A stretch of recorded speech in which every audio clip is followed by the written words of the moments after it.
I was 19 when the strangest, most nightmarish period of my life began, an experience that still feels like a wound that refuses to close. Back then, I thought I understood the world. I thought everything made sense. Days were days, nights were nights, and terrible things only happened in stories or on the news. But life has a way of ambushing you in the quiet moments, turning the familiar into something monstrous. It started in the most ordinary place imaginable, my own house. I lived with my mother at the time. It wasn't a big place, just a 2-bedroom home on a quiet street. People imagine horror happening in abandoned hospitals or haunted forests, not in a warm house where someone has decorated the table with fake flowers and a fruit basket. But evil doesn't need a perfect setting. It creates its own. My mother was a night shift worker at a warehouse, so most evenings she would leave around 9 p.m. Didn't mind. I liked having the house to myself. I'd stay up late watching videos, scrolling Reddit, eating junk food, and pretending adulthood wasn't waiting to crush me. That night, the night everything changed, felt completely normal. The world outside was calm, a little cold, a faint breeze rattling the gate. Nothing alarming, nothing unusual, at least not at first. The first sign something was wrong around midnight, I heard the front door open. Not the sound of keys, not footsteps on the porch, just the door opening. It made no sense. My mom never returned early. I hadn't heard her car. There was no reason for the door to open on its own. At first, I thought I imagined it. Maybe it was the wind, maybe the latch wasn't fully secured. But then I heard footsteps, slow, heavy, dragging. They moved across the living room floor with the uneven rhythm of someone injured or exhausted. The sound of skin against tile, a faint scrape, like someone wasn't lifting their feet properly. My stomach tightened. For a moment, I convinced myself it was my mom. Maybe she wasn't feeling well. Maybe something had happened at work. I walked out of my room, half worried, half confused, but the living room was empty, completely empty. The door was closed. The lights were off. The house was silent again. I stood there for a long minute, just listening, my heart pounding too loud. I started telling myself all the logical explanations. Maybe the sound had come from outside. Maybe my headphones had messed with my ears. But underneath the excuses, something felt wrong. Not just unusual, wrong in a deep, animal instinct way. I shook the feeling off and went back to my room. For a while, nothing strange happened. I wish the story ended there. I wish that one moment had been the worst of it. But the real horror hadn't even begun yet. The shadow in the hallway, it was around 2:30 a.m. when it happened. I was lying in bed, not asleep, not awake, somewhere in between. My room was dim, lit only by the faint glow of the streetlight leaking through the curtains. I stared at the ceiling, my mind drifting. Then I felt it, the unmistakable sensation of being watched. You know that feeling when someone's eyes are on you even before you see them? A pressure, a presence. I lifted my head, and there it was. A tall, human-shaped shadow stood in the hallway just outside my open bedroom door, not moving, not breathing, just standing there. At first, I genuinely thought I was hallucinating. My vision was blurry, and I blinked several times. I rubbed my eyes. I told myself it was my jacket hanging on the door or the lamp casting a weird shape. The shadow didn't waver, didn't distort, didn't behave like something imaginary. It felt aware of me. I slowly reached toward my bedside lamp. My fingers trembled, brushing against the switch. The moment the light flicked on, the shadow vanished. Instantly. Cleanly, like it had never been there, but the hallway remained darker than it should have been, a pocket of blackness swallowing the space where the figure had stood. Every instinct in my body screamed at me not to go check, so I didn't. I shut my bedroom door and locked it. My hands were still shaking when I crawled back into bed. I put on my headphones, tried drowning my thoughts in random videos, tried pretending everything was okay. But the fear sat in my chest like a stone. The sound of breathing somewhere around 3 a.m., after what felt like a lifetime of anxiety, I finally drifted into a light sleep. Not deep asleep, just barely unconscious. That's when I heard it. A slow, heavy inhale, right next to my ear, not outside the door, not in the hallway, right beside me. Inside the room I had locked, I froze. Every muscle in my body turned to stone, then a slow exhale. Hot breath brushed the side of my neck. I didn't move. I didn't scream. I didn't even breathe. It felt like something was leaning over me, like its face was inches from mine. Like it was smelling me. The air grew colder, heavier, thicker. I forced myself to turn my head a fraction, just enough to see if something was there, and in the faint glow of my computer screen, I saw a shape, not fully human, not fully anything. A hunched, shadowy figure crouched beside my bed, its head tilted at an unnatural angle, staring at me with eyes that reflected no light. It didn't blink, didn't move, just watched my trembling body. I wanted to close my eyes, but I couldn't. My brain locked up, unable to decide between fight or flight, and then the figure smiled. Not with lips, not with teeth. The darkness around its face simply folded upward, forming a sickening, unnatural expression, like it was stretching reality just to mimic a smile. The room went ice cold. I snapped. Pure instinct took over. I threw myself off the bed, hit the floor, and scrambled backward. I slammed my fist on the lamp switch, flooding the room with light. The figure dissolved. Not vanished, not faded. Dissolved like smoke rising from a fire sucked upward into the dark corners of my ceiling. But the cold remained. The smell remained. And worst of all, the sense of being watched remained. Morning broke, but the night didn't end usually. Daylight brings comfort. Not that morning. The sun finally crept through the window. It felt dimmer than usual, like something had sapped the warmth from the world. My mother came home around 7 a.m. She walked past my room, paused, and then stepped inside. Her eyes widened at the sight of me sitting on the floor, blankets wrapped around me, my face pale, trembling. She asked me what happened. I almost told her. But when I opened my mouth to speak, the words refused to come out. Felt like something was pressing invisible fingers against my throat, warning me, stay quiet. So I lied. I told her I had trouble sleeping, that I just stayed up too late. She didn't believe me, but she didn't push. I wish she had. Because by staying silent, I allowed the thing, whatever it was, to anchor itself deeper into my life. That night was only the beginning. Many more were waiting. And the next one changed everything forever. After that first encounter, my life never returned to normal. I tried to pretend it was sleep paralysis, a dream, an exhausted hallucination, anything that made sense. But when horror wants you, it doesn't let go. I realized that the very next day. The morning sunlight should have made me feel safe, but it felt hollow, weak, like someone had dialed down the brightness on the world. Even the birds outside sounded off. Not chirping, whining, almost metallic. Like something was mimicking nature and getting it slightly wrong. I kept checking my phone, hoping I'd find some distraction. But every time I unlocked it, the screen flickered for a split second, showing a distorted reflection of my face, eyes stretched, mouth slightly open like I was screaming. Every single time, I told myself it was a glitch. But deep down, I knew it wasn't. Still, I kept going through the day pretending nothing was wrong. I ate breakfast, I showered, I sat at my computer, I scrolled Reddit like always. But the feeling of being watched never left, not for a second. And that night, things escalated, badly. It was around 11 p.m. when my ex-girlfriend texted me, not the one who appears later in the nightmare, the real one. We weren't together anymore, but we still talked sometimes. Her message said, "Are you okay? You seem off today." That sentence hit me hard. Hadn't posted anything, hadn't told her anything, hadn't even gone out. "How did you know?" I typed. Before she replied, I heard the front gate closing. A metallic clang, sharp, heavy, unmistakable. We lived in a very quiet street. That sound didn't blend into the background. It cut through the night. I froze. I listened. For a moment, nothing. Then footsteps. Careful, soft, deliberate. Someone was walking through our front yard. Heart hammered against my ribs as I inched toward my bedroom door. Every horror movie cliché told me not to look outside, but curiosity crawled through me like an itch. I turned off my bedroom light, stepped silently to the window, moved the curtain just a sliver, and I saw her. My girlfriend, or something pretending to be her. She stood under the street lamp, wearing the same hoodie she used to wear, same messy ponytail, same height, same posture. Her hands dangled at her sides, completely still. But she wasn't facing our house. She was facing the street lamp, staring directly into the bulb like she was mesmerized. Not blinking, not moving, just staring. My breath shook. I opened my phone, checked her chat. Her typing bubble appeared, then disappeared, then reappeared, then disappeared again. Like she couldn't decide what to say, or like someone else was typing for her. Finally, the message popped up. "Don't go outside tonight." I looked back at the figure under the street lamp. It slowly, very slowly turned its head toward my window, but not like a human. The neck didn't rotate normally. It bent backward first, then twisted, then snapped into place. Her head was upside down for a second, chin pointing to the sky as if her bones didn't exist.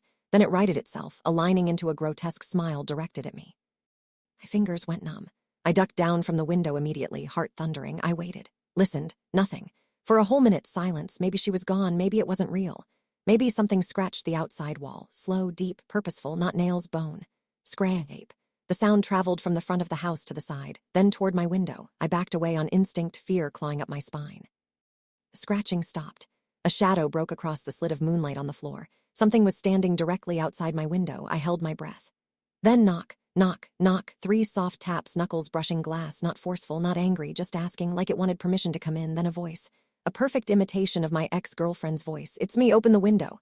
I didn't move. Another knock. Softer, gentler. "I know you're awake." I covered my mouth with both hands. Silence.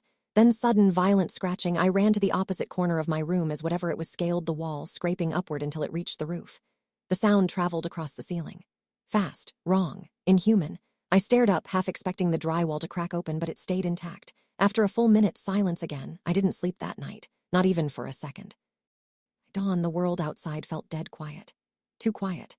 Around 6 a.m., my mother left for work. She noticed my pale face but didn't ask questions. She had a habit of ignoring things that didn't fit her routine. The moment she shut the door behind her, I collapsed onto my bed, shaking, exhausted, terrified. I eventually drifted into a light sleep until my phone buzzed. A message from my ex. "Did you go outside last night?" "No," I typed instantly. "Why?" Her reply came fast. "Someone filmed something on your street." My stomach dropped. "What do you mean filmed what?" She sent a video file. My thumb hovered over the play button, dread twisting my insides. I pressed it. The footage looked like it was recorded from across the street. A shaky hand held shot, probably from a window. A figure, my girlfriend clone, was crawling in the middle of the road. Not hands and knees. Not army crawling. The thing was crawling on its back, limbs contorted, elbows pointing the wrong way, spine arching unnaturally. Its face stared upward, grinning, just like the night before. Then, halfway through the video, it stopped crawling and looked directly at the camera, like it knew it was being recorded. The person filming gasped. The video shook violently. Then it ended. I stared at the final frozen frame, the creature's face.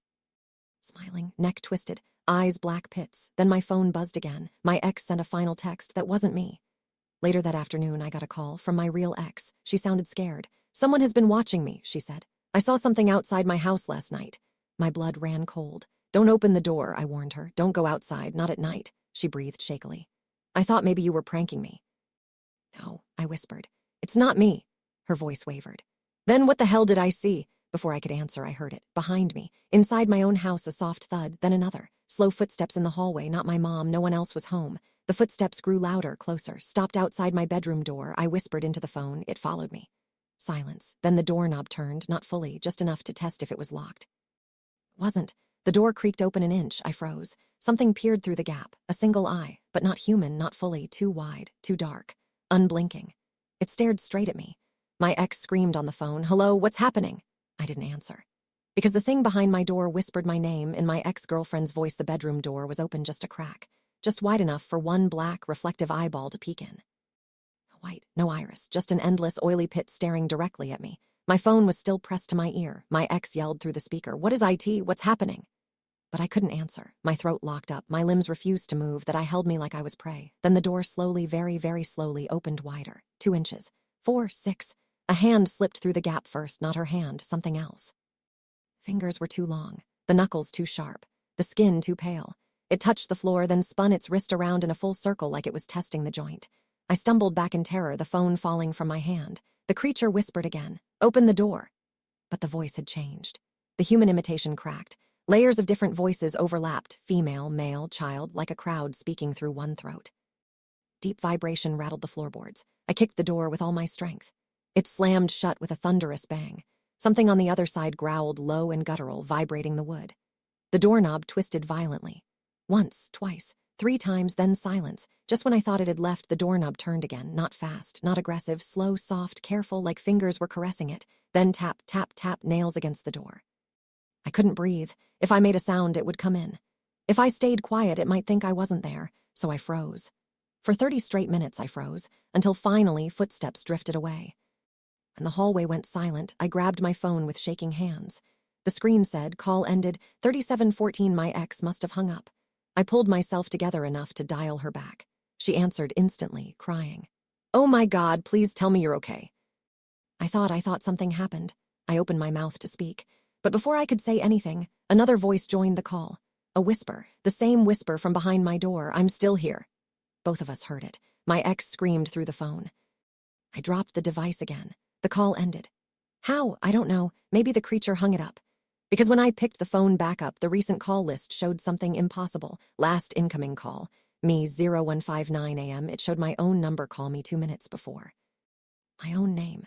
My own contact photo. It had called me. The creature had used my voice and my number. Like it wanted to show me what it could do. Like it was telling me, I can be anyone. The creature in the hallway mirror. By the time morning came, I was a wreck. I didn't sleep. I didn't eat. I barely blinked. I kept the door locked, back pressed against the wall, waiting for something to happen. Hours passed before I finally dared to leave the room. I opened my bedroom door slowly, checking the hallway. It was empty, or at least it looked empty. Sunlight fell across the wooden floor. Everything seemed normal, until I walked past the hallway mirror and saw something standing behind me. A tall, lean figure, long arms, a deeply twisted posture, skin grayish and stretched thin over the bones. Its head tilted to the side, neck bent almost halfway around. Huge black eyes swallowed its face. But the worst part, it wore my clothes, my shirt, my jeans, my form. It was me but wrong, not fully copying me, just wearing the shape like an ill-fitting costume. My reflection stared forward at the mirror, but its reflection smiled. Teeth, too many teeth. I spun around in terror. The hallway was empty. I stared at the mirror again. This time, only my real reflection stared back, but its smile lingered a second too long before fading. I ran out of the hallway shaking. I went into the living room desperate for normalcy, but the first thing I saw made my skin crawl. On the walls, scratched into the paint with long, thin marks, were 4 words: I know your shape, not I know you. Not I see you. It specifically said shape, like the creature wasn't just copying faces or voices. It was learning my physical structure, memorizing me piece by piece. My arms went cold. I took 2 steps backward and stepped on something soft. I looked down. A hoodie. My girlfriend's hoodie, the real one. The one she lost last night, the one I saw the creature wearing. It was lying in the middle of my living room floor, but the sleeves were wet, soaked in something dark and thick. My stomach rolled when I picked it up. The inside was filled with strands of long black hair. Not hers, not mine, too long, too coarse, too cold. Then my phone buzzed from the kitchen counter. A text message from an unknown number. Do you like how I look in IT? My vision blurred. The creature had my number, it had my ex's number, it had her clothes, it had my shape. What the hell was it planning? A new video message appeared. I didn't want to open it. I really didn't. The preview thumbnail forced me to. It showed my own face. I tapped it. The video started. It was filmed inside my house, inside my bedroom. From the corner, right above the door frame. Like a camera had been hidden there for days, the angle showed me sleeping or trying to sleep. Then I saw it. The creature, slipping into the room, crawling on the wall upside down, limbs bending at horrific angles. Its head hung forward, hair dangling. It was watching me. For 12 solid minutes it just watched. Then it reached down and brushed a finger against my cheek. My sleeping self didn't react. Because I hadn't known. Not until now, the creature whispered something in the video. Something so faint I had to replay it 3 times. Finally, I understood the words. Almost perfect. Then the video cut off. I dropped my phone. My heart wasn't beating. It was thrashing like it wanted out of my chest. Almost perfect. Almost perfect. It didn't want to kill me. It wanted to replace me. And that night, it made its first real attempt. I stayed awake until 4 a.m., sitting in the corner of my room, lights on, back against the wall so nothing could sneak behind me. Every creak of the house, every groan of the wind, every shifting shadow, all of it made my skin crawl. Around 4:27 a.m., my phone buzzed. A message from my own number. Let me in, followed by, I want to be you. Then a third message came, a photo. I hesitated before opening it. I wish I hadn't. Because when the image appeared, I dropped my phone and nearly screamed. It was a picture of me, standing outside my house, same clothes, same posture, same face. But the smile was wrong. The eyes were too dark, the skin too pale, the neck slightly too long. The fake me stood on the sidewalk, staring directly into the camera. Then another photo came, closer, then another, closer still, then another.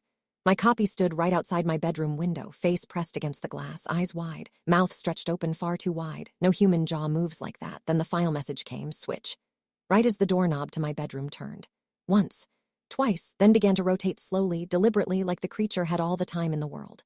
Didn't sleep at all that night. Every time I tried to close my eyes, I saw her face, that impossible smile, that impossible body, those impossible legs bending backward like a broken puppet. I kept replaying everything. The street, the footsteps, the dead body that stood up, the smile that didn't belong on any human. By sunrise, I realized something terrifying. She wasn't just copying my girlfriend's appearance. She was learning from me, every movement, every reaction, every fear, and she was getting better. When the sun finally came up, I tried convincing myself that it was sleep deprivation, hallucination, grief, shock, anything normal. But the memory was too clear, too detailed. People don't simply imagine that level of wrongness. I didn't go to school, I didn't answer texts, I didn't leave the house. In the afternoon, an unsettling thing happened. There was a knock on my front door. 3 soft knocks. Knock, knock, knock, friendly, normal, almost polite. I froze. No one ever came to my house, especially not when my parents were at work. I approached the door slowly, holding my breath. Then I heard her voice. Hey, it's me, can we talk? My heart collapsed inside my chest. It was Casey's voice, the same tone, the same softness. The same slight, nervous laugh at the end, but Casey was dead. I had stood in the street staring at what was left of her, so who or what was standing outside my front door? My hands trembled so violently I had to press them against the wall. No, I whispered. No, no, no. Then the thing outside knocked again, just once this time. Knock. Please open the door, the voice said. I don't know what happened last night. Just left me there. Every part of me wanted to answer. She sounded exactly like her, the inflection, the breath between words, everything. I backed away slowly, step by step. The voice followed my movement, lowering as if leaning against the door. I'm scared, it whispered. Why won't you let me in? I couldn't breathe. Then I heard something I'll never forget, the sound of her neck bending. Slow. Stretching, cracking, like branches breaking under heavy snow. And her voice changed, not fully, not suddenly, but halfway between two shapes. You aren't safe by yourself. Not like Casey, not like anything living. I ran to my bedroom and locked the door. For hours I sat in silence, waiting for another knock, but nothing came. It became quiet, too quiet. I thought maybe it left, maybe the sun scared it away. Maybe I imagined the whole thing, but then, around 5 p.m., I heard something outside my window. Not knocking, not footsteps, scratching. A slow drag of nails against the glass. I turned my head barely an inch, terrified to look. And there, at the bottom corner of the window, a single pale finger was tapping the glass.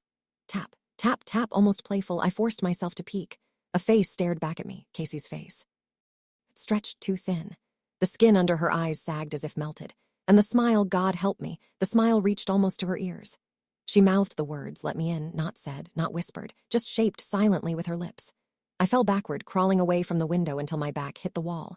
When I dared to look again, she wasn't there, only the distorted reflection of my room in the glass. That evening, I made the stupidest decision of my life. I called the police. I didn't tell them everything, obviously. Just said someone was stalking me, mimicking my girlfriend, trying to get into my house. 2 officers arrived, a woman and a man, both middle-aged, both tired, both bored. I showed them the scratches on the window. They squinted at them. Probably a tree branch, the male officer said.